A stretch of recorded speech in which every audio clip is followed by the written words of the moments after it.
So the last week we have learned how to calculate the tilt angle and solar altitude and so on. Okay. Just keep your answer. Not yet. I'm not asking you the answer yet. I think just we proceed with the next step. Okay. The next part of this chapter. Okay. Nah, habis lah sikit lagi untuk chapter ni lah. Okay. So for measuring tools and equipment, there's one measurement tool, we call that as a pyrheliometer. The purpose of this item is to measuring, okay, this is used to measuring only direct radiation. It measures only the direct radiation, not the reflective one. So so ini digunakan instrument must continually strike the sun. This that's one of example lah. But to be honest, we're not really using that because we are using, there's another thing we call it as pyranometer lah. Okay, tak apa, nanti saya explain. So this is the another measuring tools. We call it as the solar pathfinder. Okay. Maybe this week our class is still online. Next week maybe we start to touch, go for the face-to-face. Okay, we start with that. So I will bring this stuff lah. Datang ni. Saya akan bawa benda ni dalam kelas. This is what we call solar pathfinder. What is the benefit of using this solar pathfinder? The pathfinder is looks like there's a dome. I mean the what you call the container macam ni lah, bentuk dia macam ni, macam kubah. So it's dome. Then there's the glass there. Ini ada glass. So from that glass you can see the shadow of the, you can see the sun, the position of the sun through the glass tau. Sebab the glass dia akan reflected kan. Kalau sini nampak macam tak nampak sangat nampak ni. Ni ada kan. Okay. Under this dome, there's we call that as the solar pathfinder. I think this is a apa nama dia? Chart. Okay. The sun path chart. We call it as sun path chart. Ni as a sun path chart code nama dia. Okay. So this sun path chart is differs to the latitude of your location. If we buy this kind of solar pathfinder, they will give you several sun path charts that written here. For example, this one is 25 degree to 31 degree north. Nanti ada juga ada 0 hingga 5, 0 hingga 4 kot. Lepas tu ada 5 sampai 10. Ada banyak lah. Okay, ada banyak. It totally depends on our location. For example, if Malaysia case, I think less than 4 degree north kan. So nanti dia ada lah sun path chart yang lain lah. Ada berubah, ada location month tau. Dia macam ni. Okay. This is the solar time. Okay. 6, 7, 8, 9, 10 sampai 6 again, 6 PM. And the vertical one, okay, the vertical one is the months. Okay, it's the months. But the months is not following the sequence. For example, January, February, March, no. It's totally different lah. Tapi dia ikut line-line ni. Ini, I mean the founder of this solar pathfinder is very clever lah, I think. This is what we call totally engineer lah. Because they produce this kind of chart. I don't know where they get the kind of chart. But they provide us already, no need for us to think about that. So, kalau yang 0 hingga 4 ni, dia ada berbeza lah chart dia tu. Okay. So, based on that chart, ni yang putih ni sebenarnya ada, macam kapur lah, chalk, like chalk. But this is not chalk. I think macam pensel pemadam. Tahu tak pensel pemadam? Pensel pemadam tu. Yang bentuk pensel tapi pemadam panjang tu kan. So, this line is drawn by us after we observe. Okay, after we observe the shadow. Okay, susah sikit saya nak sebut ni. Ni tak dapat idea sikit. Tak apa, you boleh Google lah Boleh Google dekat YouTube Solar Pathfinder, how to use Solar Pathfinder. Nanti ada satu video lah. Saya lupa pula nak post. Nanti dah tengok saya letak kat dalam. So, line ni sebenarnya kita yang draw sendiri. We draw by ourselves based on our observation. Contoh dekat dom ni kan. Kalau you letak kat satu tempat, you place it in one place. And then you are going to see the shadow coming from the, maybe from the building, from the trees, from the, I don't know, signboard ke apa benda kan. So daripada situlah you akan lakar lah. You akan draw under the dome ni. Boleh masuk boleh masuk tangan bawah ni. You conteng kan. Yang ni maksudnya dia ada shading tau. Shading kan. Ni maksudnya ada, mungkin ada pokok yang menghalang, then kita draw. Lepas kita dah draw tu, kita boleh kira PSH for every month. So Solar Pathfinder ni provide fast, accurate and solid site analysis. In just minutes, the Solar Pathfinder determines records year around site specific solar data with precision and ease. So ini kita panggil shading effect at particular site. Ni kita kira apa? Kita nak kira percentage shadow dekat one dedicated place, one dedicated area that we are going to install the solar, for example. Maksudnya, before awak install solar contohnya kan, ini adalah yang terbaik kalau you buat dulu solar site analysis ni. You pakai menatang ni, okay, draw kalau ada shadow lah. Yang ni critical kalau kawasan you tu ada pokok yang banyak ataupun bangunan yang banyak. Kalau tanah lapang, biasanya tak ada masalah sebab kita tak ada shadow daripada pokok yang berhampiran. The problem is kalau contohnya, kalau tahulah STKAE kan, kita punya fakulti tu, kan ada bangunan-bangunan kan. Contohnya kat blok 1, kan, blok 1, faham tak aku cakap ni? Kan aku cakap seorang je. Dengar ke cakap saya? Dengar ke? Dengar. Ha? Dengar sir. Dengar kan? Aku cakap seorang. Okay. Saya rasa awak tak dapat gambaran ni. Contoh lukis pun tak ada ruang. Contoh ni dekat, ni daripada atas aerial view contoh ini cuba kau bayangkan ini FTKE tu blok 1 tahu blok 1. Ni saya daripada atas kita, let's say kita daripada atas mata burung daripada mata burung. So ini tangga, bukan tangga, koridor. Yang ni koridor, lepas tu ada tangga je. Aku faham tak cakap. Ni blok 1 ni, blok 1. Blok 1. Pasal tak? Di antara bilik-bilik pesara tu kan ada rumput kan? Betul tak? Pasal. Kan? Contoh awak nak letak solar kat atas ni. Contohlah dekat tengah-tengah ni nak bagi budak-budak tengok jakun sikit kan. Saja nak letak. Okay. Let's say you are going to install here. So, you need to use this. Kemungkinan besar bila you letak Solar Pathfinder ni dekat tengah-tengah ni, mungkin daripada ni kan. Mungkin daripada dom ni, mungkin you akan nampak shadow macam ni. Contoh cakap tak faham lah ni. Contoh shadow belah sini tau. Kenapa shadow belah sini? Sebab ada bangunan. Bangunan tu nanti dia akan nampak shadow tu daripada gelas ni. Dia pakai mata kasar lah. You akan nampak, oh ada shadow. Then you ambil pensel pemadam tu, you lukis bawah ni, ikut the line. Maksudnya apa? Kawasan tengah-tengah ni saja yang tak ada shadow. Yang tak ada shading sepanjang tahun. Faham? Ataupun ada bulan-bulan yang kena lah. Contoh ni kan, ni ada line tau. Saya ulang balik ni ada vertical ni, that vertical. Yang ni ada 12 line. Because it represent 12 months in a year. Dia berterabur lah, ada Jun, Julai, Ogos apa semua kan. So kalau macam contohnya bahagian ni kan, bahagian ni memang tutup lah. So maksudnya kawasan-kawasan ni semua shading. So kenapa benda ni penting? Sebab you nak kira berapa percentage shading dekat satu spesifik tempat. Berapa persen dalam sebulan tu shading tu. Maksudnya matahari gerak kiri dan kanan apa semua tu kan. Matahari dah go for solstice, winter solstice, dia gerak 33.45 semua tu.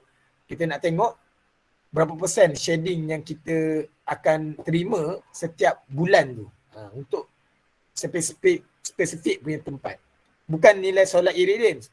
Solar irradiance tu kita ada datang yang lain. So, daripada datang yang lain tu, kita dah dapat berapa months, and then daripada situ, kita tolak percentage shading tu. Maksudnya kita tak boleh measure setiap bulan. Benda ni measure sekali je, one shot je. You akan nampak dia punya curve tu, kalau teruk sangat contohnya kan, banyak dengan shading. Macam saya cakap ni kan, ni banyak shading. Sebab buat dekat FKE tengah-tengah ni kan. FKE ni tengah-tengah ni kan. Logiknya you akan nampak shading lah daripada bangunan-bangunan ni. Jadi kemungkinan dia tutup habis. Jadi tak sesuai lah nak install solar dekat situ.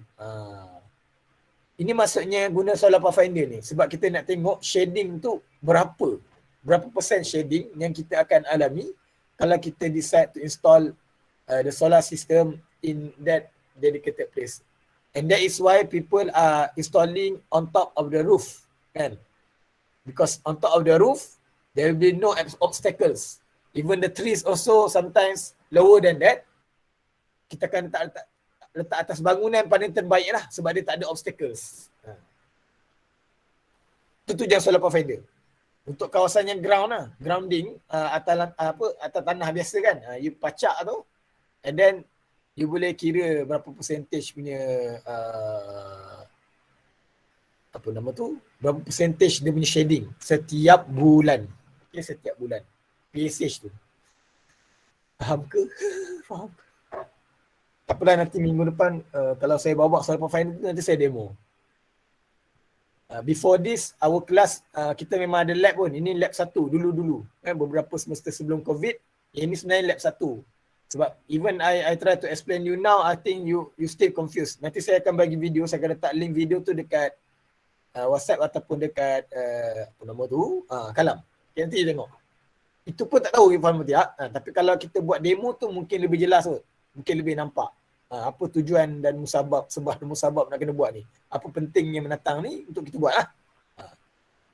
Tak apalah, sekadar kau tahu lah ada benda solar pathfinder yang dipanggil. Tujuan dia kita nak tahu record year around. Untuk shading effect shading. Dia kita nak kira shading percentage tu. How much percentage of shading. Tulisan buruk saja tak nak bagi tengok. Okey. Ni kita panggil sebagai solar pathfinder. Then we have another thing. Ini bukan UFO Ini bukan UFO. Okey. Nampak macam UFO kan? Bukan. Ni nama dia pyranometer. So pyranometer used to measure broadband solar irradiance on a planar surface. Pyranometer can measure both direct irradiation and deflected radiation, diffuse radiation. They can measure both. So pyrheliometer yang mula-mula saya tunjuk tu, itu direct radiation je. Saya rasa kebanyakan orang pakai UFO ni lah untuk measure both. Dia boleh measure dua-dua. Nak tahu detail pasal pyranometer ni, Google je lah. Tengoklah datasheet dia kalau rasa penting untuk belajar lah. Tapi saya rasa tak perlu sampai tahap tu. As soon you tahu pyranometer, settle. Okay. And then solarimeter. Solarimeter, lama gila. Solarimeter ataupun nanti kita kata seawatt lah. Ada seawatt. Solar survey. Itu nama brand lah Tujuan dia adalah untuk measure solar irradiance. Okay, solar irradiance yang dalam unitnya adalah watt over square meter. Nanti tengoklah. Nanti kalau ada kelasnya tu saya cuba pinjam benda tu. Okay. Lepas tu sini ada weather station. Weather station ni biasanya complete lah. Dia ada boleh measure RH, relative humidity. I think precipitation pun macam boleh measure. Lepas tu solar irradiance. Lepas tu measure temperature. Okay, ini kita panggil weather station lah. It's all about money lah. Yang ni ada dekat FKE tu. Tapi tak tahu function ni tak. Okay. Okay.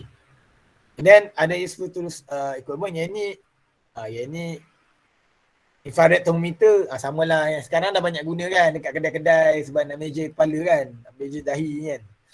Tengok suhu tinggi tak tinggi kan. Walaupun kadang-kadang kalau beli yang murah dia tak accurate pun. Infrared thermometer ni sebenarnya terus terang cakap dia tak berapa accurate lah. Dia mungkin rough. Yang terbaik adalah termometer yang masuk bawah ketiak tu. Yang kau kepit bawah ketiak ataupun masuk bawah apa nama tu? Lidah old schoolnya. Itu lebih accurate lah. Okay, untuk measure surface lah. Okay, measure surface ataupun measure solid. Solid atau liquid lah. Tapi yang pakai infrared ni biasanya nak tembak kepada modul lah. So boleh dapat lah rough. Still boleh pakai. Kena brand yang okey lah. Macam Fluke ke. Mungkin tahan sikit. Tapi you beli yang RM20, banyak-banyak jual dekat Shopee tu agak meragukan sikit lah. Okay. Even kat kedai-kedai yang biasa-biasa nampak macam cokia je kan. Itu biasanya tuan cakap lah tu tak accurate pun. Even yang you letak kat dahi yang tet kan. Itu pun saya rasa tak accurate. Kalau you perasan lah, suhu dia kebanyakannya, pasal tak? Jarang kan kita dapat suhunya atas 37.2. Ada tak? Kau pergi kedai yang kau letak dahi tu. Tit kan. Kau scan kepala kau kan. Pasal tak? Tak dapat kan area ni kan. Kau kan dapat sekitar ni. Pasal tak? 36 sampai 36.7. Tak rasa? Ada saya, betul. Kan? Pasal tak? Semua scan pun 36.1, 36.2, 36.3. Saya rasa ada ni lah. Tak ada, saya rasa lah.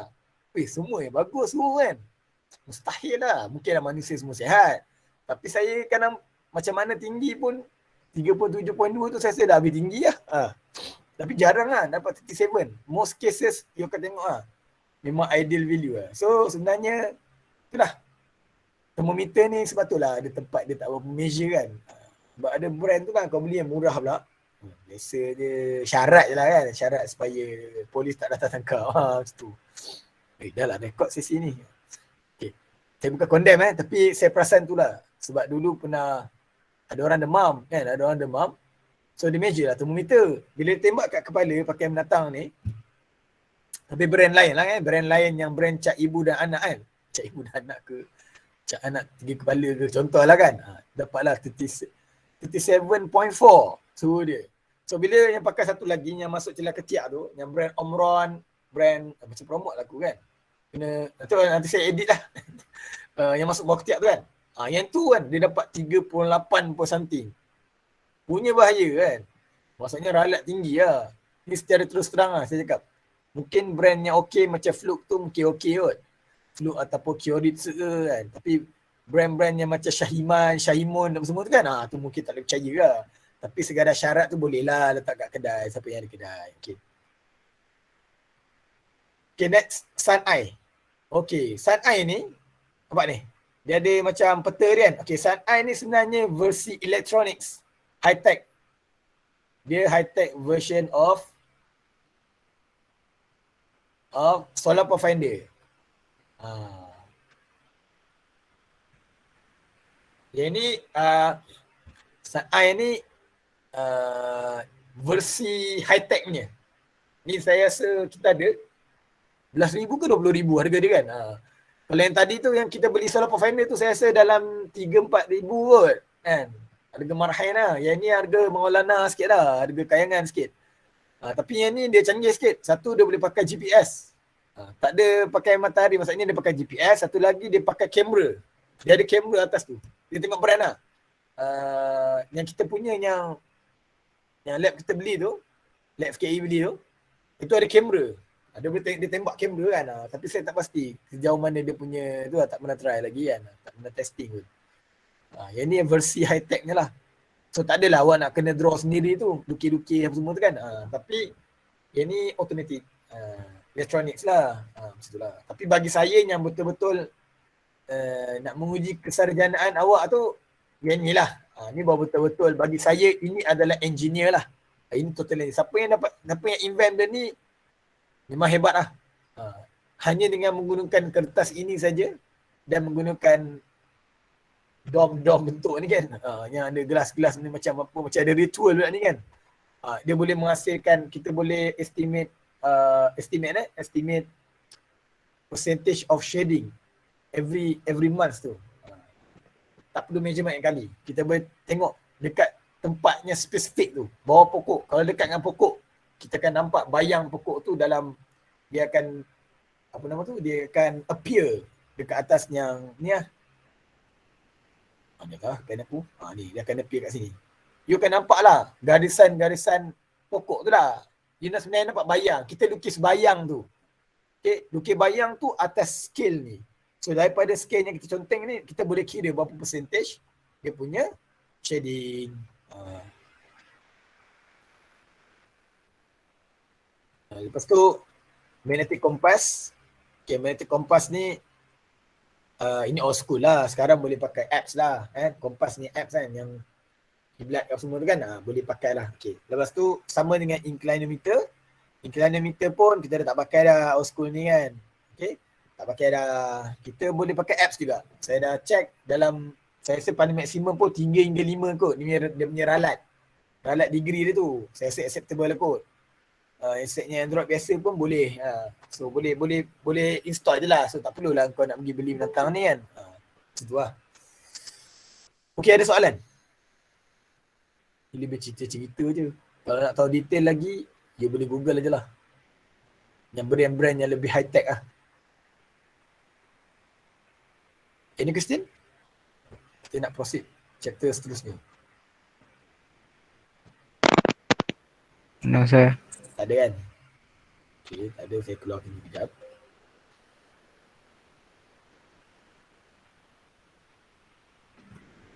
Okay.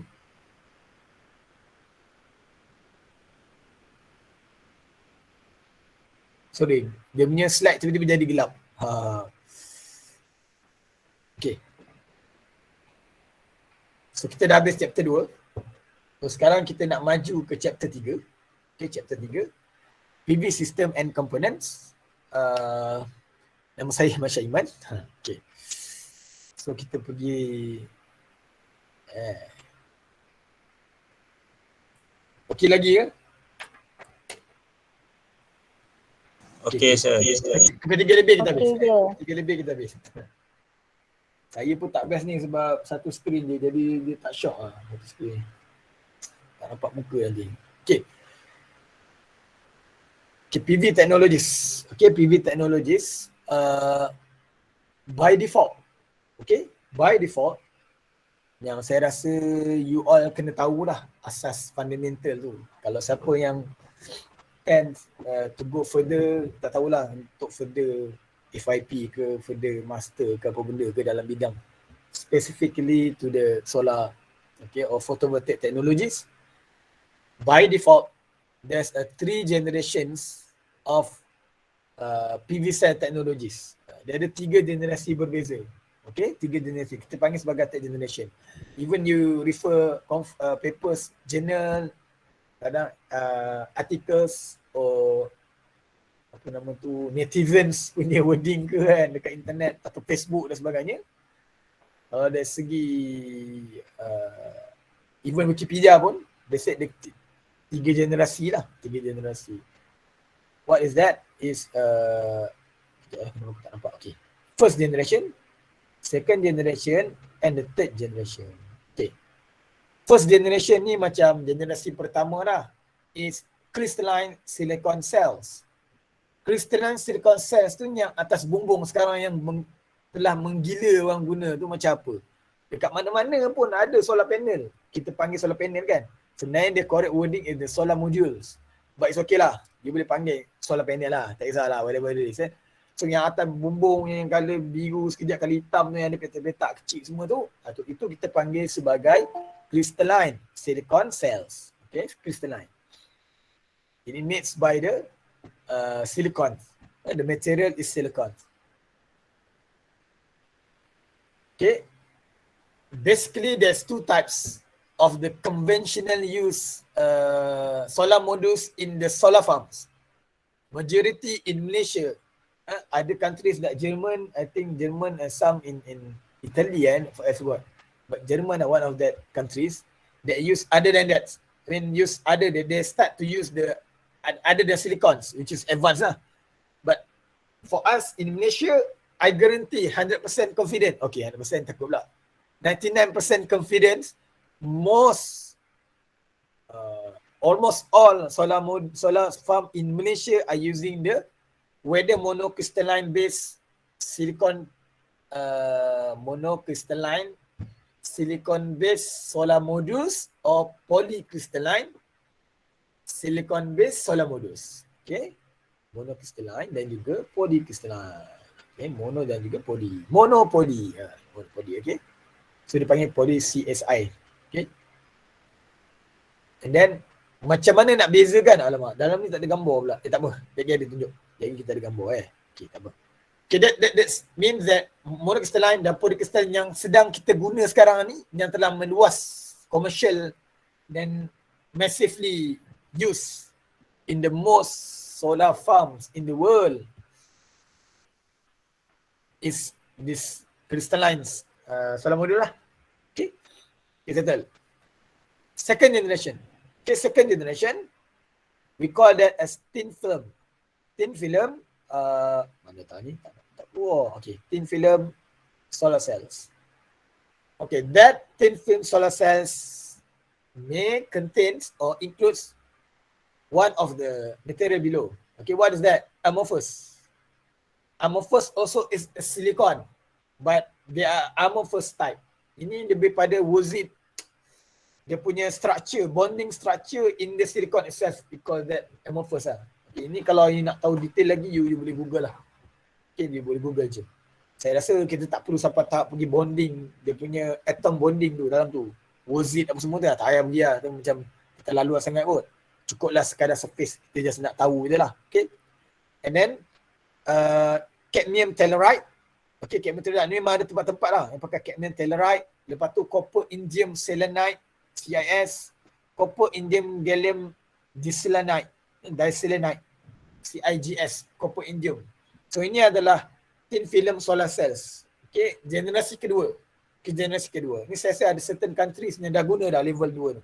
Malaysia punya level banyaknya first lah. Lebih mudah kan? Mudah dan jual banyak sangat, dah murah sangat. Dah macam nasi lemak dah, harga dia sangat murah. Okay, untuk saiz besar. Okay. The third one is the one mostly, the recent. It's not that recent lah. Actually, I think there's several years already. 1 decade already maybe. Able to generate in any light intensity, any light density. We call that as disensitized solar cell, organic photovoltaic or OPV, and perovskite solar cell. Yang ini memang research sekarang tengah menggila lah. Okay. Even saya sendiri, so budak FYP dan budak master saya contohnya, we are living the silicon based solar system.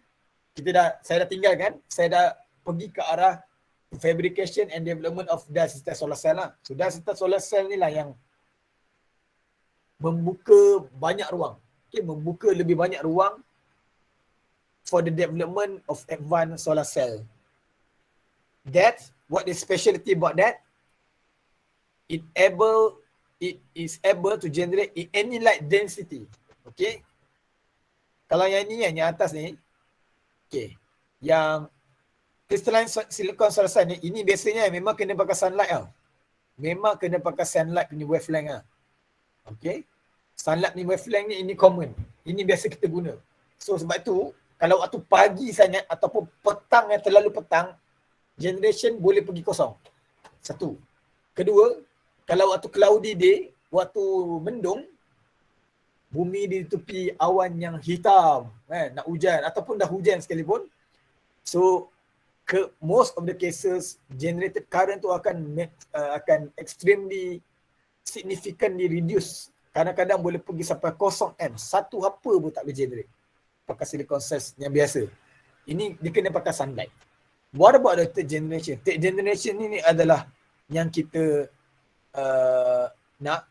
Okay. Contohnya, saya bagi contoh saya promote jadi saya kan. Ini R&D saya. Okay. Apa kelebihan dia? DSSC ni, dia menggunakan konsep fotosintesis. Tahu fotosintesis? Konsep dia tu. Fotosintesis itu adalah proses of what we call that? Chlorophyll is used to make possible to enable the trees, enable the plant to do the photosynthesis. Okay, klorofil itu sendiri yang menyebabkan punca boleh berlakunya fotosintesis, betul tak? Okay, maksudnya tumbuhan akan menghasilkan oksigen. Okay, fotosintesis itu maksudnya menghasilkan oksigen. Respiration tu menghasilkan karbon dioksida. Sama macam kita yang respirasi. Tapi tumbuhan, fotosintesis tu untuk menghasilkan oksigen. Okay. Tapi itu pokok lah konsep dia. Tapi dia dapat apa? Dia dapat cahaya. So wherever in whatever condition during the day, pokok tetap boleh berfotosintesis untuk menghasilkan oksigen. So itu kelebihan pokok lah. Daun pokok itu sendiri contohnya. Konsepnya sama untuk DSSC ni. Begitu juga untuk perovskite dan juga organik kan. Walaupun asalkan ada cahaya je, okeylah. Kalau hidroponik punya pokok, kalau kita buat hidroponik, tahu hidroponik yang kau tanam pokok dekat dalam rumah tu, pakai lampu LED grow light, kita panggil LED grow light kan. Ada lampu LED grow light tu. So lampu tu juga boleh gunakan untuk tumbuhkan pokok kan dalam rumah, tak perlu dekat luar. Okey, sebab capability daun tu sendiri yang ada klorofil tu mampu untuk absorb any level of light density to keep the plants survive. Okay, sustain. Okay, boleh menghasilkan daun hijau, hasilkan oksigen dan sebagainya. So konsep dia macam ni, DSSC ni macam tu. Maksudnya buat dalam rumah pun pakai lampu biasa pun boleh generate energy. So ini memang yang kita idamkan lah. Kita tidak bergantung 100% daripada light from the sunlight. Or we don't 100% depends on the wavelength of the sunlight. Maksudnya nak kena panas mata matahari juga baru generate, tidak semestinya. Yang third generation ni boleh dalam bentuk apa saja elektrik, apa saja bentuk light density, lampu rumah, lampu LED, lampu halogen, lampu kereta, lilin. As soon as the source of light there, it can generate current. Ini maksudnya yang third generation. Panjang pula saya bersyarah kat sini. Boleh faham ke? Boleh. Kenapa nak cerita kenapa ini memang paper research siapa yang ada kaitan dengan benda ni lah. Spesifik pada student saya lah yang buat FYP dan juga master. Memang kita pergi detail pada benda ni. Kalau sekat kita tak usik, kita usik dia sesi dulu. Okay.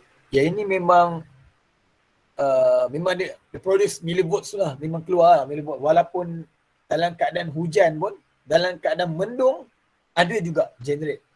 Okay. Why the silicon tu mungkin generate electricity boleh kosong lah. Seriously, boleh kosong.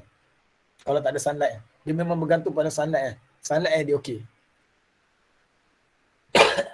Sorry.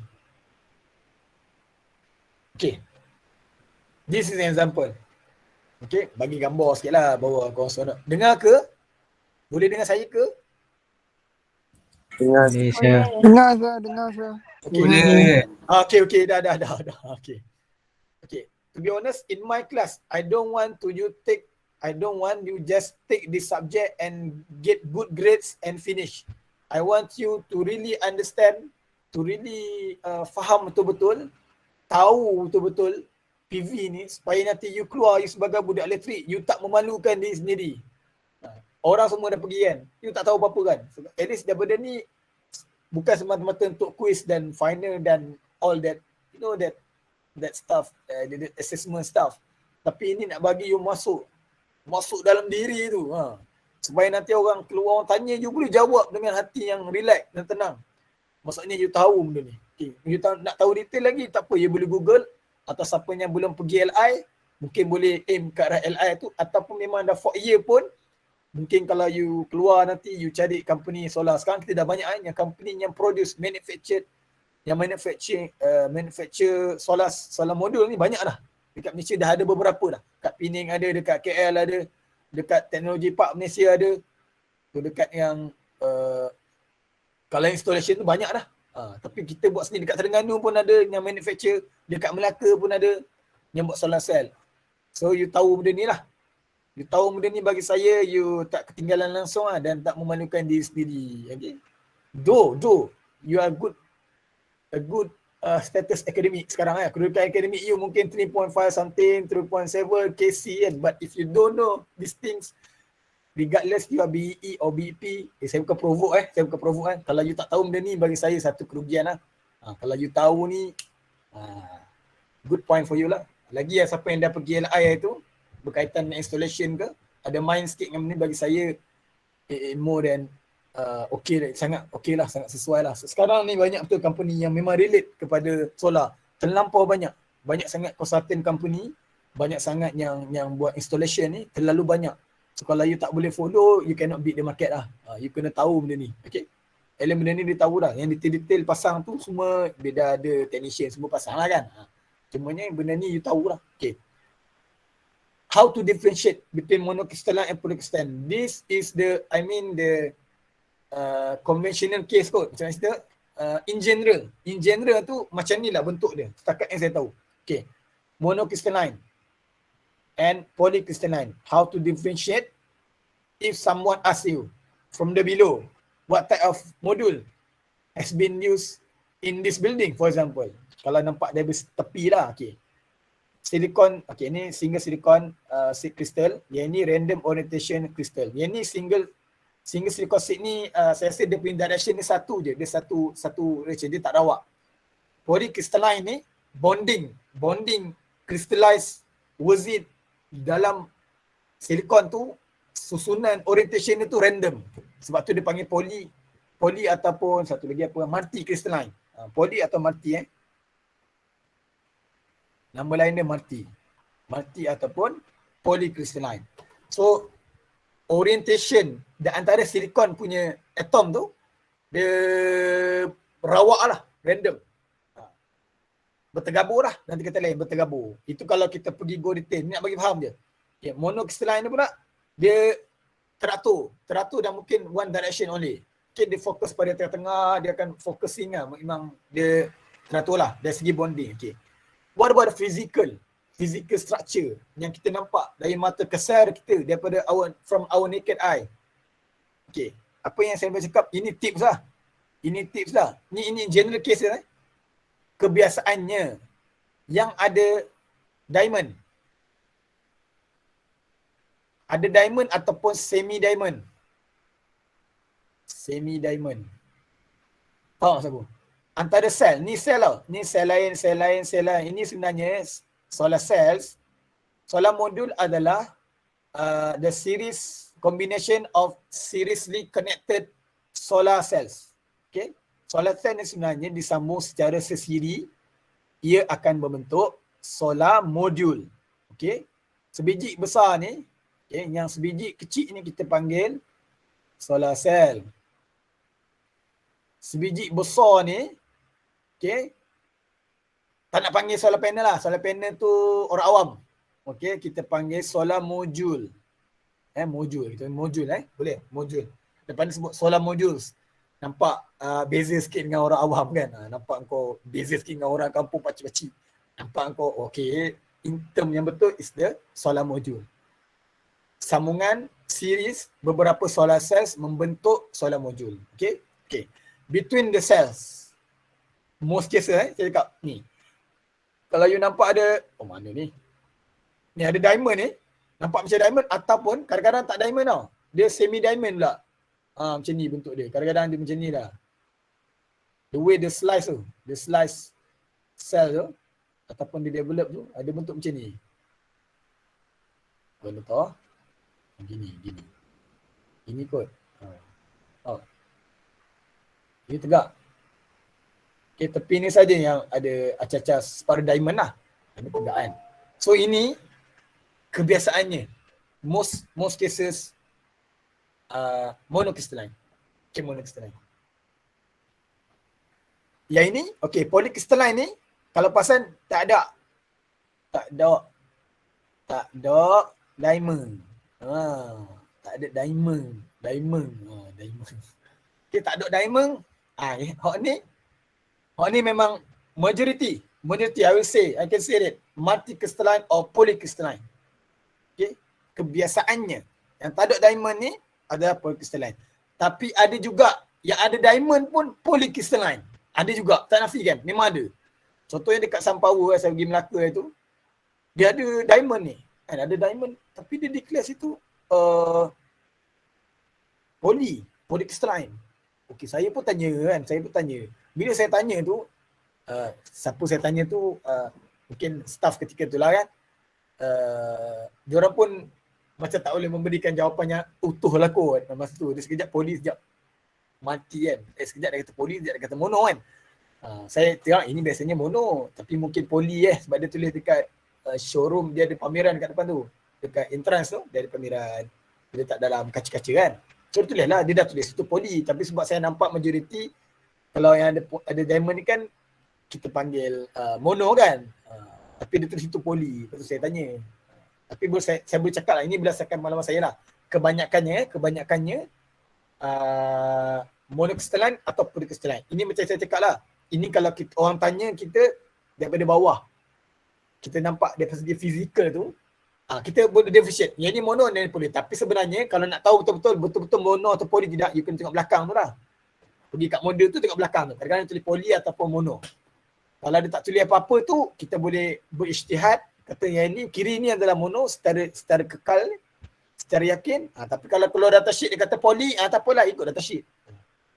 Tapi by default tu, kalau ada diamond, mono. Boleh? Boleh ke? Boleh sir. Boleh sir. Lepas ni kau jalan naik kereta, naik motor tu tengok, tu mono, tu poli, tu mono, tu poli. Jadi adalah, dah ada jiwa tu dah nampak dah. Dia dah meresap sikit kan, dalam hati tu dah meresap sikit. Dia dah meracuni, solar tu dah meracuni fikiran awak. Begitu. Okey. Ini yang kita pergi yang second generation. Ni second generation. This is second generation. Second gen. Okay. Second generation, amorphous. Non-crystalline silicon. Okay, amorphous. Dia bukan crystalline. Dia bukan monocrystalline atau polycrystalline. But it's called the amorphous. Amorphous ni saya rasa dia berdasarkan deposited. Okay, dia depositive material. Apa kelebihan? Kalau tengok ni, apa kelebihan dia? Okay, ni ada guna cadmium telluride. Nampak ni. Diguna cadmium telluride solar cells 300 kilowatt park in Germany. Okay, this is Germany. So ni gambar detail lah. Gantung pada lah. Betul-betul. Ini maksud cadmium telluride tu, dia ada ni lah. Cadmium dengan telluride ni. This. Okay. Lepas tu dia ada copper indium selenide. Ini dia punya abbreviation lah. Okay, abbreviation dia. So kalau tengok kelebihan ni kan, nampak tak? Dia boleh lengkung-lengkung kan? Dia boleh melengkung kan? Ini lebih super fleksibel lah. Sebab apa fleksibel? Yang ini, dia deposit on top of the substrate. Contoh, atas ni kadang-kadang dia guna sapphire. Ataupun kadang-kadang ni saya tak tahu dia guna apa. Mungkin macam teflon ke tak tahu. Ini saya memang petik Ini mungkin di atas kertas ke atau membrane ke tak tahu lah ke apa benda kan. Dia deposit. Deposit tu dia ada proses panggil depositor. Chemical depositor tu. So dia depositkan material of this second generation punya on the surface. Atas gelas, atas sapphire, atas tak tahu mungkin atas besi ke atas plastik, saya tak pasti. Dia high temperature kan. So this is what we call second generation. First generation, okay, walaupun ni ada melengkung, ni pun ada melengkung juga. Ni saya beli pun. Tapi dia sebenarnya solar cell yang ditampal atas tu. Ditampal, tak tahu lah pakai gam yang kuat. Bukanlah gam uhu bukan gam uhu atau gam gajah. Tapi dia tampal lah atas flat, apa nama tu, atas macam plastik lah. Poli je. Something polyethylene ke, tak tahu lah kan. Polimer ke atas tu kan, tak pastilah. Atau plastik kan. Ni pun ada juga yang fleksibel. Tapi fleksibel ni macam dia atas kertas lah, bukan kertas. Dia macam ada plastik kan. Macam kita laminate kot. Then solar cell yang di slice itu ditampal atas tu. Okay, ataupun in conventional case atas aluminium lah. Kan, besi kan aluminium ni kan. Frame dia aluminium. Tapi itulah aluminium ni lah menyebabkan berat kan. Kalau yang 400 watt kan, bapak berat gila, 20 kilo satu biji kan. Belah-belah kilo. Itu kelemahan ke kita panggil. Itu standard ni commissioner. Dia agak berat lah, kerja berat sikit. Kalau siapa nak install ni kena gagah sikit. Bawa atas roof kan. Sebab dia berat. Okay. Yang ni memang boleh melengkung kau-kau je lah. Dia macam boleh letak, boleh lilit kat leher kan. Contoh dia boleh lilit kat leher kan. Dia lebih fleksibel. Sebab apa fleksibel? Material tadi saya sebut, dia deposit on any surface. Contoh, you ada saya rasa aluminium pun boleh kot, ataupun you ada tadilah you ada Teflon, ataupun you ada plastik yang tahan high temperature plastik, you memang nak paste atas tu, atas gelas, atas gelas kita nak print kan, benda tu kan, so boleh. Ini adalah second generation. Tapi ia memerlukan chemical depositor tu. Dia kena ada alat khas untuk deposit tu, sebab dia kena very high temperature lah. Saya rasa 1000 degree saja. Untuk silikon, untuk kita meltkan silikon tu, nanti bila dia dah melting, dia evaporate. So bila evaporate tu, dia evaporate ke atas tu, so yang atas tu dah yang akan lekat dekat surface kita lah. Macam tu. Konsepnya macam tu. Maksudnya kita panaskan dia, kita melting ke silikon tu, ataupun cadmium telluride apa saja, and then bila dia dah evaporate, dia dah jadi gas kan, uap kan, so dia akan lekat kat atas tu. So ini adalah second gen. So this is the third generation. Okay, ini yang ni macam cara sikit lah kan, bukan promote. Okay. Dye-sensitive solar cell ini adalah colored material lah. Okay, colored material ni, interestingly, yang colored material ni, dye-sensitive ni sebenarnya dye, apa-apa yang mengeluarkan colour. Dia punya source of the dye tu, source of the solar cell punya pigments, paling utama tu adalah dye, colouring, any colour. Maksudnya kalau buah yang ada colour, boleh, apa saja pun boleh. Dan setiap buah itu, setiap colour buah ke, artificial punya colouring ke, setakat yang tahu natural dan juga ada beberapa artificial yang diiktiraf lah. Yang tu memang setiap material tu ada berbeza-beza, dia punya absorbent atau kita panggil absorption karakteristik dia berbeza-beza. So sebab tu dia boleh pergi jauh lagi. Dan setiap solar cell ni, kalau ada manusia jumpa buah yang baru, yang colour yang pelik-pelik, ataupun dia jumpa tumbuhan, ataupun dia jumpa bunga tak kala bunga apa benda, bunga hibiscus ke, bunga rose ke, semua tu mempunyai ciri-cirinya berlainan. Absorption karakteristiknya berbeza. Jadi dia boleh pergi jauh. DXSC ni pun boleh pergi jauh. Okey, yang kedua, ni DXSC lah. Maksudnya color saja. Nampak tu? Dia tak ada kena mengenai silikon lah. Dia as soon ada color tu dia boleh absorb. Okey. Next is the organic atau kita panggil sebagai OPV. Organic photovoltaic. So ini basically adalah carbon base. Carbon tu C kan. So anything yang based on carbon itu panggil sebagai OPV. Ini pun ada certain color juga, tapi basically dia benda yang berkarbon lah. Okay, benda berkarbon. Ini pun sama juga. Research pergi sangat further lah. Okay. So ini carbon kita panggil OPV. Organic photovoltaic. So term organic itu bermaksud carbon. Ada item carbon dalam tu. Tapi dia banyak lah. Kau tahu kan. Contohnya dia ada carbon, dia ada H ke, dia ada apa benda tak. Benda-benda lain ke campur-campur kan. Campuran-campuran sebatan yang ada carbon ini digunakan sebagai material untuk solar cell, dipanggil sebagai OPV, organic photovoltaic. Okay. What about perovskite? What's different between perovskite and that's solar cell for example. That's solar cell tu based on color semata-mata, pigment. Perovskite ni mesti wajib ada PB, plumbum. Okay, dia ada plumbum dan saya rasa CL pun ada juga. Benda yang wajib ada dalam organic base. Okay, maksudnya dia adalah dia mungkin pecahan daripada organik jugalah. Dia daripada organik juga. Organik ni as soon dia ada C, selesai. Banyaklah material, banyak ini chemical punya orang ataupun physics punya orang tu, kalau dia jumpa material yang based on carbon, banyak ada orang jumpa. Yang semua benda ni memang banyak boleh try. Jadi memang dia boleh pergi jauh. Tapi organik yang perovskite ni, dia organik dan campuran ada wajib dia ada plumbum. Wajib ada plumbum. Baru dipanggil perovskite punya kelas. Dia mesti ada plumbum. Plumbum tu adalah metal kan. Dia mesti ada plumbum dan chlorine base dan organik. Tiga ni mesti ada untuk memenuhi kriteria of perovskite. Okay. Untuk memenuhi kriteria perovskite. So ini kita panggil perovskite. Yang ini this is a third generation solar cell lah. Okay, third generation solar cell. So lepas ni kalau orang tanya tu, setakat yang tadi kiranya sekarang yang kita level tu, baru first generation, jauh sangat. Research up to date adalah level third generation lah. Perovskite dan the solar cell lah. So ini memang terkenal sebab dia boleh absorb in any light intensity. Any light intensity. Petang pun dia boleh generate tinggi. Tengah hari tu memang sedia ada dah. Tapi masuk pagi yang kritikal, yang solar cell tak boleh nak cater tu. Yang solar silicon punya base solar model yang tak boleh nak cater tu di-cater oleh set generation ni lah. Pagi tu pun dia boleh generate juga. Lampu dalam lampu rumah, dalam bilik pun dia boleh generate juga. So memang dia promising ni lah. Promising teknologi punya. Sir, yang Ya. perovskite tu ada dekat kalkulator tu punya. Bukan. Kalkulator tu bukan perovskite. Kalkulator tu solar cell biasa. Dia kali hitam. Oh, Silikon. saya nak tanya, kenapa kebanyakan solar panel tu warna biru Oh, tak juga. Ada hitam dan biru. Okey, Ada hitam. biru tu saya boleh cakap secara ini pengalaman, tapi dia mungkin berubah tau. Yang saya perasan lah, kalau kali hitam tu, kehitaman tu monokristaline, kebiruan tu mungkin polykristallin. Sekarang polykristallin contohnya Panasonic brand tau. Polykristallin dia agak mantap. Dia punya efficiency dia ganas, dia tinggi.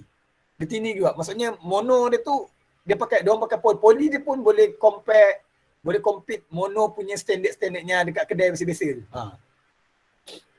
So memang yang hitam tu mono lah sir. Berdasarkan selama ni lah. Tapi macam saya cakap tadi lah, kalau saya lah standard yang apa saya faham generally, kali hitam dan ada diamond tu mono. By default. Tapi sekarang ni dia bercampur tau. Dia bercampur. Kadang biru tu tak semestinya poly juga. Mungkin juga poly, mungkin juga mono. Tapi kalau dari segi kalau orang tanya, awak boleh jawab macam ni, mungkin. Awak boleh cakap mungkin je lah. Okay. Tak boleh cakap confirm. Tak boleh yakin. Nak yakin kena tengok atas sheet. Dia subjektif. Tapi at least by default tu, kalau hitam, lepas tu ada diamond, secara asalnya mungkin mono. Possibility mono tinggi. Kalau biru dan tak ada diamond, saya yakin itu adalah poly. Kalau tak ada diamond saya yakin itu poly. Tapi kalau ada diamond, tidak semestinya lagi lah. Mungkin juga poly.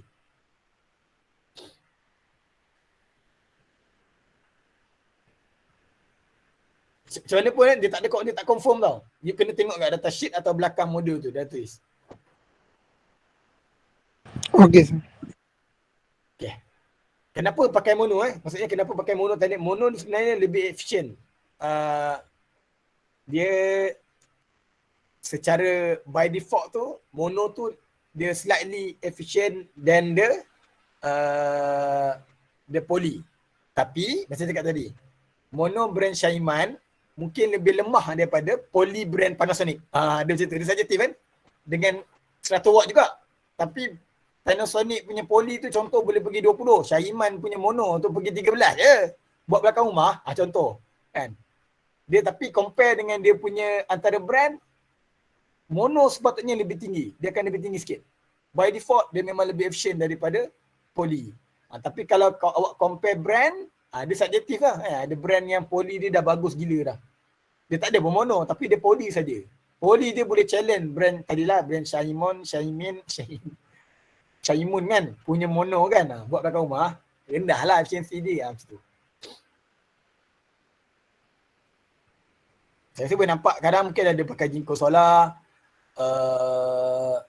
Yingli, ada pakai Yingli, Jinko Solar, lepas apa Panasonic pun banyak juga guna. Lepas tu sekarang banyak kan, banyak sangat brand, terlalu banyak kan. Kita tak dapat nak beza-bezakan. Kita develop sendiri pun dah banyak. Sun Power pun ada juga. Banyak macam-macam brand ada. Dulu sikit, sekarang dah banyak nak buat manufacture solar modul lah. Malaysia pun dah ada kilang. So bayangkanlah.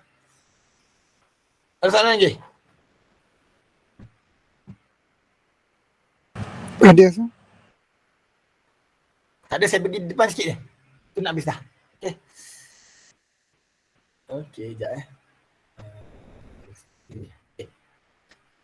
Ini adalah PV cell karakteristik. Saya rasa ada beberapa orang yang detail pasal PV cell equivalence curve ni. Untuk keluarkan IV curve tu. Ini adalah single line diode punya model. Okay, dia ada banyak lagi model sebenarnya. Ini contoh PV cell, kita panggil sebagai PV cell equivalence curve diagram. Ini menggunakan single diode model. Okay, ni adalah dia punya light generator current, diode current, shunt resistor dan juga series resistor. So ini nanti saya akan bagi, ini saya tak agak ajar detail lah sebabnya saya nak awak buat lab. So lab kita akan berkenaan dengan ni juga lah. Okay, PV cell karakteristik. Okay, nanti saya akan bagi lab tu kemudian. Okay, minggu depan kot. minggu depan. So ini adalah equivalent circuit untuk PV cell. So dia ada sheet resistor kat sini. Okay, dia ada sheet resistor, shunt resistor, and then they have the series resistor. Okay. Okay, apa yang penting PV cell karakteristik ni? Yang wajib awak tahu, yang benda yang wajib tahu kalau main dengan solar cell, kalau main dengan solar module, benda ni you kena tahu lah. Ini adalah fundamental. Okay, characteristic of a PV cell can be presented in IV curve. Lab tu nanti grouping, nanti saya akan belah G-form. Nanti nak bagi ni tak boleh bagi kan. Nanti saya bagilah G-form nanti untuk awak create group tu for the sake of the lab. Mungkin lab tu saya akan release minggu depan lah. Okay. Yang ni tujuan buat lab ni sebenarnya nak you faham fundamental, you akan draw, you akan cari equivalent circuit ni. Okay, you akan guna software. Okay, guna software untuk you keluarkan PV curve ni. Okay, benda ni saya rasa ni sangat fundamental. Okay. Yang mana yang tahulah, yang mana yang pandai, yang pernah buat, advantage lah. Okay. So apa dia punya penting kat sini untuk PV cell? Okay, dia punya x-axis x-axis adalah voltage, y-axis adalah current, y-axis level 2, y-axis belah kanan ni adalah power. Okay. Power ni senang lah kan. P equal to VI lah. Okay, P equal VI. Okay. Apa lagi karakteristik yang penting? Yang PV ni apa benda sebenarnya? Ini. Ini ada curve ni. Curve ni lah yang menjadi tigawan dan juga siapa yang buat mesin kaitannya ini, yang ni agak kritikal. Okay, ini adalah karakteristik untuk PV cell atau PV module. Apa item-item yang penting di sini? Maximum voltage value for that specific module, any module, we call that as open circuit voltage. Inilah maximum value yang you akan dapat untuk sel tersebut dalam condition irradiance dan temperature tertentu. Inilah dia. So, ketika ini current adalah zero. Okay. So, this is what we call VOC, open circuit voltage. Okay. Ini adalah open circuit voltage. Ini maksudnya I sama dengan kosong. I tak ada sebab you open the circuit. Okay. For the current, the highest value for the PV cell or PV module that you are going to measure is called as, mana ni tak nampak, ISC. What is ISC? Short circuit. Okay, short circuit current. V sama dengan kosong. You short circuit kan? You short circuit kan lah. Yang wire you short kan. No potential difference. So, current is maximum. But the voltage is zero because there's no difference. No potential difference kan. So, dipanggil sebagai ISC. Okay. Itu dua item yang wajib tahu. Memang dalam soalan modul punya datasheet, memang akan tulis. Okay. But next. Next, we have the VMP and we have the IMP. What is that? IMP, what is IMP and what is VMP? It is maximum power. Okay, maximum power is produced when V equal to VMP and current equal to IMP. Faham tak maksud? Ia akan info pada ni, belah kanan ni. Ni maximum power. Kita panggil sebagai PMP. Pada ketika PMP, value untuk V adalah VMP. Value to I adalah IMP. So bila you multiply dua-dua, you akan dapat the maximum, the highest place. Inilah yang dipanggil maximum power point, MPP. Kalau siapa yang pergi research, saya rasa ada tajuk FYP-nya MPPT. Maximum power point tracking. Tujuan dia nak track, dia push the system untuk dapat maximum power. Jadi akan ada adjustment in term of voltage dan juga current. Tidak bermaksud VOC tinggi, kan? Tidak bermaksud VOC tinggi tu current akan tinggi, tak. Dia ada dia punya cut off dia. Ini kita panggil cut off voltage ataupun kita panggil sebagai knee voltage. Ini boleh panggil juga sebagai knee voltage. Voltage lutut. Knee voltage. Okay. Pada ketiga inilah IMP dan IMP. Yang inilah research banyak menggunakan pelbagai algoritma. Contoh, perturb and observation. Lepas tu ada guna macam-macam optimization lagi lain-lain. in order tujuan dia satu dia nak drive the system based on the module yang kita ada tu maximum, to the maximum power. Tidak bermaksud current maximum So maksudnya IMP tu memang akan kecil lagi daripada IAC. IMP lebih kecil pada IAC, VMP memang akan lebih kecil daripada VOC. Dia macam tu. Dan combination dua-dua ni akan menghasilkan PMP, the maximum power. Solar module, solar module yang mana-mana solar module awak pergi, yang tulis kat belakang tu berapa ratus watt. Contoh 300 watt, 450 watt, itu adalah PMP. Atau kita panggil sebagai nominal power atau maximum power point atau maximum power. Yang rated, yang dalam serial number solar module itu sendiri, dia tulis berapa watt kan? Itu adalah PMP punya value. Okey, itu maksudnya PMP yang 100 watt, 250, 175, 200, 250, 400, 500, semua tu itu adalah maximum power point, the value of the maximum power point of the solar module. Okey. Itu juga hari ni. Kita tekak. Any question? Ada question lagi hari ni? No, sir. Fundamental. Any question? Others? No, sir. No Tak ada soalan Mak ni boleh baca lah. Kalau tak puas hati dengan statement saya, tak ada masalah. Boleh baca sendiri. Okay. Tapi at least you dah tahu dah di SSC tu menatang apa. Dah tahu dah at least soalan modul tu. Lepas ni boleh lah usah-usah atas bumbung orang. Boleh lah masuk dalam Facebook group ke solar, DIY solar ke apa benda ke. Just nak dapatkan input lagi lah supaya lebih menyeluruh. Any question? Tidak ada question kah? Tak ada soalan? Bagus, semua faham. Tak ada soalan dah tanya. Afiq, ada soalan Afiq? Tak ada, sir. Tak ada. Ketika ada soalan? Ketika Nordin. Ya, sir. Ya. Nak tanya pasal PNO tu.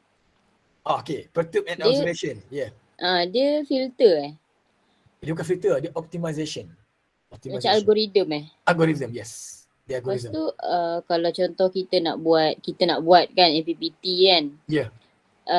Kita nak guna nilai solar tu tak kisah ke dia ada spesifik ke tak yalah ke tak kisah Okay. macam Senang cerita, sebenarnya rated untuk solar tu tak kisah. Sebab dia any modul yang kita masuk dia dapat drive maksimum. Itu target kita. Maksudnya sepatutnya dia boleh try fleksibel untuk semua jenis modul sepatutnya.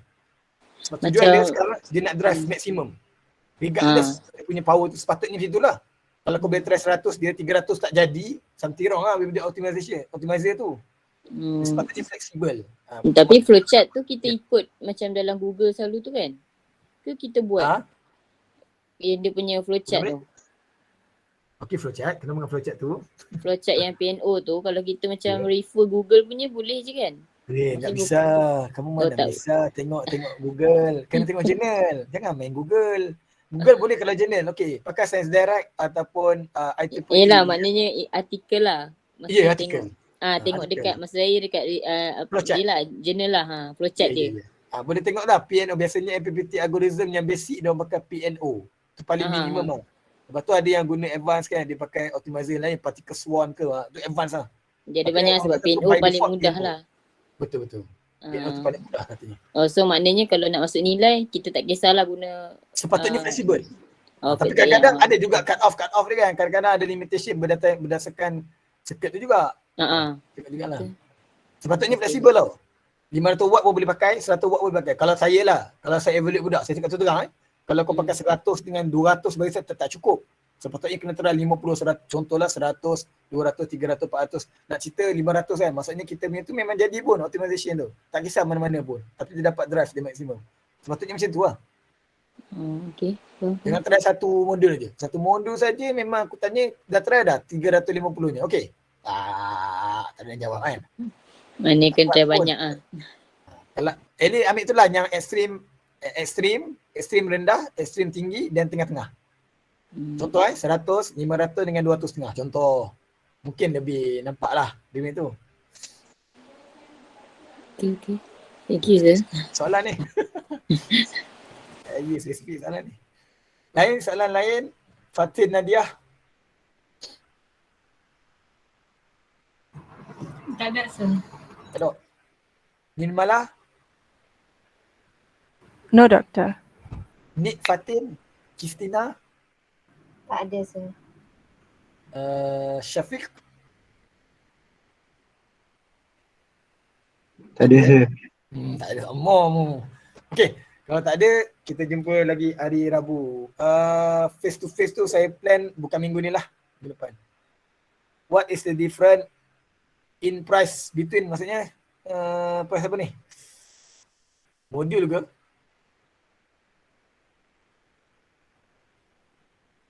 Oh, yang ini memang bergantung kepada company dan promosi. Kok lah awak beli masa Shopee 11 mungkin murah. Macam tu lah. Dia sangat subjektif lah. Sangat subjektif. Benda ni subjektif sangat. Harga-harga ni kalau nak murah, you ambil direct daripada Alibaba Express kan. Memang murah betul. Tapi kena banyak dan sebagainya. Dia sangat subjektif lah. Kalau saya boleh cakap berapa harga nampak rough Kalau dulu 2017 I bought 100 watt monocrystalline solar module. At that time the price is 400. Itu yang aluminium. 400 something. Dia campur penghantaran lah, dia markup itu ini 400. After 2 years or 3 years, I found one solar module brand lain, one solar module 100 watt in Cowboy Kuantan. Cowboy Kuantan RM177 saja. Kan. Lepas tu kalau online sekarang saya rasa 170 untuk 100 watt tu dah boleh jumpa banyak lah. Sekarang ni setakat yang saya tahu harga lah, saya ada Google lah sikit-sikit. 500 watt ke 450 watt sekeping. Tinggi dia 2 meter saja. Tinggi 2 meter. Lebar 1 meter lebih kot. Tinggi 2 meter tu aku memang pendek lah kan. Yang itu 700 tak salah saja. Dari Kuantan. Macam ada supplier kat sini. 450 watt tu dah turun 700 dah. Maksudnya dah murah lah sangat sekarang. Sangat murah. Dulu sebiji 400, 100 watt RM400. Sekarang 400 watt, 500 watt harga dalam RM700 sahaja. Itulah beza dia sekarang. Dah sangat murah lah. Dia mesti mahal. Dia tak mahal juga. Walaupun saya cakap murah pun mahal juga kan. Yelah awak compare dengan beli McD memang mahal sangat lah kan. Tapi kalau in term of costing awak betul-betul, kalau betul-betul nak go for the, okay lah, siapa yang nak go konon nak pergi pada self consumption tu, itu kita akan belajar dekat standalone lah. Standalone nanti saya selit-selit sikit lah. Bukan racun awak suruh buat. Just nak dapatkan standalone mungkin menarik sikit kot. Nanti kita pergi detail sikit. Nak install berapa banyak contohnya, saya detailkan balik lah. Ada soalan lain? Tak ada dah. Nim Sin Ying. No question, sir. No question lah.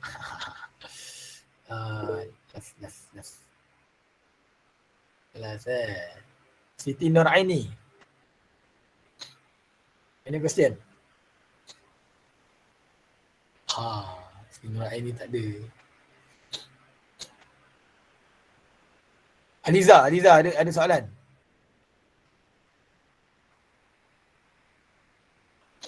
Sampai hati korang tak ada respon aku. Siti Nur Aliza Azmi. Tak ada.